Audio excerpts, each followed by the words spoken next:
sesuai dengan kejadian primary key di tabel advisor. Jadi nilai di sini, ya ini misalnya mahasiswa dengan nama Dwi, itu kode pembimbingnya adalah 1418. 1418 itu siapa? Berarti Hasan Raharja. Gitu. Jadi memang diambil dari sini. Ya. Oke. Selanjutnya adalah seluruh atribut non-key dalam sebuah tabel harus menguraikan karakteristik objek yang diidentifikasi oleh primary key.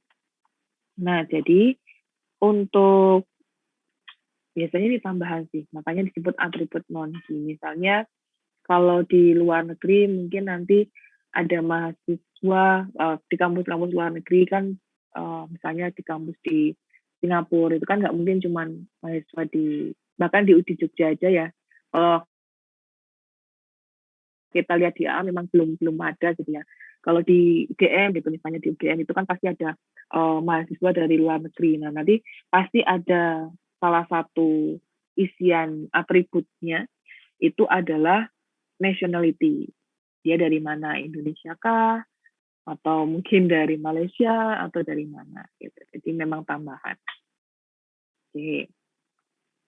Kemudian dari keempat aturan tersebut ya, ini dapat menghasilkan data yang well structured ya, atau normalized. Nah, di sini dalam hal apa? Datanya konsisten, kemudian tidak terjadi redundancy. Jadi tidak terjadi double lah ya. Redundancy dan inkonsistensi bisa diminimalkan. Dalam database yang normal, atribut muncul beberapa kali hanya ketika mereka bertugas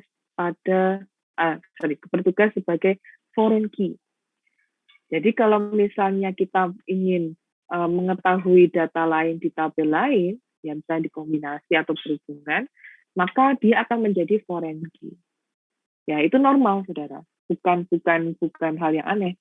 Redundancy memang bisa muncul, tetapi yang kita garis bawahi juga itu adalah inkonsistensi. Walaupun terjadi redundancy, tapi bisa diminimalkan dan dikendalikan. Kemudian aturan referential integrity itu menjamin tidak ada persoalan update anomali dengan foreign key. Nah, seperti yang tadi saya sampaikan, bahwa kalau misalnya tadi kita kembali lagi ke atas ya. Ini ya, kita kembali ke sini. Ini ya, misalnya kalau terjadi yang namanya update anomali. Nah, update anomali itu adalah update yang di luar dari data. Misalnya mau mengubah 1418 ini, itu adalah Sabto Harjanto. Ini nggak bisa. Ya, jadi nggak bisa. Jadi tidak ada nih mengubah identitas nomor ini melalui tabel mahasiswa itu nggak bisa. Maka update anomali seperti ini akan tidak terjadi, malah jarang terjadi. Kalau memang kita mengacu ke referential integrity, jadi kita update-nya itu hanya berdasarkan kode. Jadi nanti kalau yang berubah itu adalah yang di bagian sini. Kalau misalnya ini berubah, baru ini ikut berubah. Jadi nggak ada yang namanya update anomali kalau kita mengacu ke referential integrity. Gitu ya.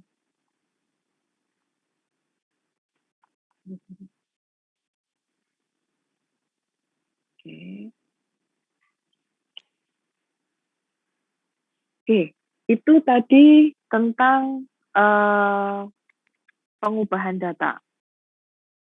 Ya, sekarang kita masuk ke querying database relational. Ini sebenarnya kalau query itu ya kita bahas sedikit aja, ya bahas sedikit. Ini saudara mengenal apa itu query. Nanti kalau saudara ke jenjang yang lebih tinggi akan lebih detail belajar querying database. Querying database itu pada dasarnya ya 3 operasi dasar dalam tabel data itu adalah project. Project ini digunakan untuk perintah membuat tabel baru ya dengan memilih kolom tertentu untuk tabel yang sudah ada.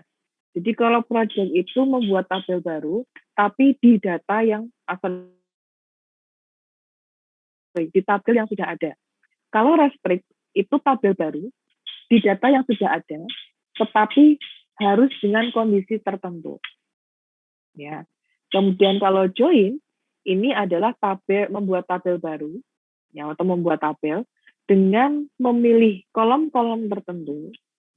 Kemudian tabel itu di dalam dari tabel beberapa tabel, jadi tidak hanya satu tabel, ya, dengan kondisi tertentu. Kalau yang ini restrict sama join hampir mirip ya.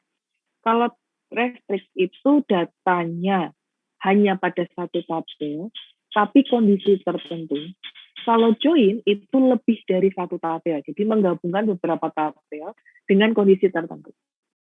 Ya, nanti kita lihat contohnya.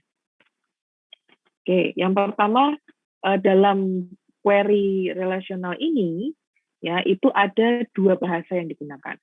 Yang pertama adalah query berbasis teks atau berbasis tulisan. Ya, jadi perintahnya itu dalam bentuk narasi, ya dalam bentuk tulisan.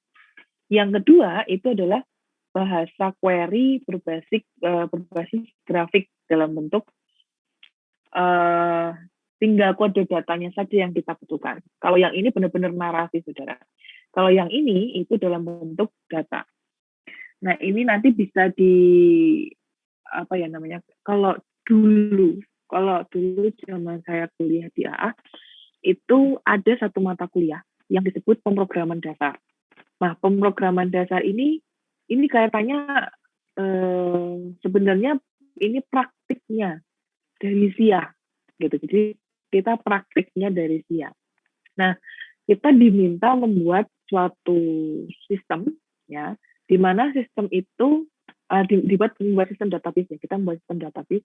Di situ nanti ada perintah-perintah untuk menampilkan query. Nah, yang sering digunakan dalam saat saya belajar itu adalah yang dua ini, bahasa query berbasis grafik. Jadi tinggal milih-milih, ya.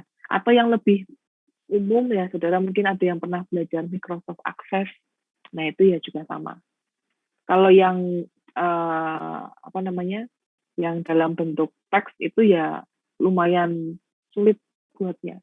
Gitu. Dulu saya menangis-nangis berdarah-darah itu waktu kuliah, tapi alhamdulillah lulus gitu lah. Jadi itu nanti belajar itu adalah dengan standar bahasa yang disebut SQL. Ya, kemarin dulu saya pernah baca SQL ini dan hampir menangis-nangis belajar ini.